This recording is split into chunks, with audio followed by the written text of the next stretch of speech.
One monolith of the culture is the ABC, of course. I noticed the IPA managed to upset the ABC's Media Watch program recently for daring to be sceptical about offshore windmill farms.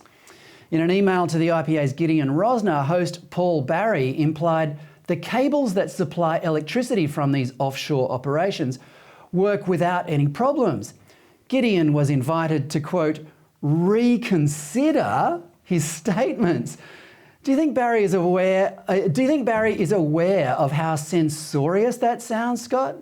Well, censorious is a terrific word to use, Fred. I think censorship is really the desire. The ABC doesn't quite have the legal capacity yet to close down people with whom it disagrees. Maybe that's what Paul secretly wishes for, but it is the self-appointed role of Media Watch and increasingly the ABC generally to police the boundaries of acceptable discourse.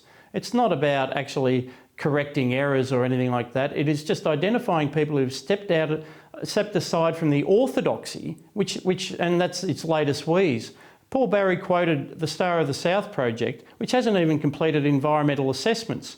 These projects are being used to justify closing down existing baseload power stations on the promise of things that will be built in the future.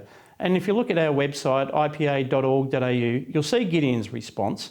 There are examples where offshore wind farms in the North Sea and elsewhere have failed due to problems with the transmission cables. Basslink failed in Australia, the cable connecting Victoria to Tasmania with electricity. There are all kinds of problems that should be held up to scrutiny, but rather than hold all players in this debate up to scrutiny, Paul Barry and the ABC would rather just target anyone with whom they disagree.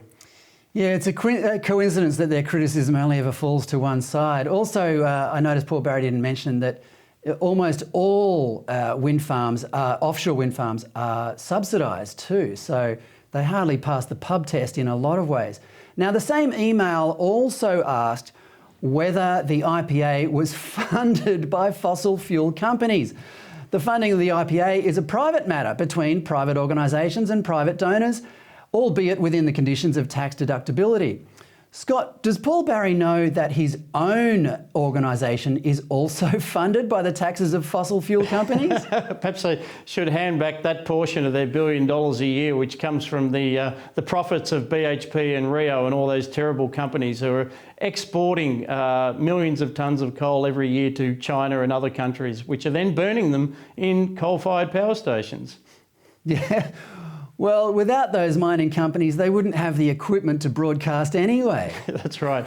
Yeah, have you looked at the price of copper lately, Fred? Yeah, that's the other problem. But and of course, the IPA is funded by over 8,000 members, mainstream Australians, some of whom, I dare say, probably will have worked in the fossil fuel industry because it employs a lot of people, powering our homes, powering our industries, getting access to the exports that underwrite our national prosperity. I'd hope they would. But it's funny, again, how the ABC never questions those companies like, Goldwind from China that build the wind farms, or the many other beneficiaries of subsidised renewable energy. Why are they never held to account for any incentives they might have in this process?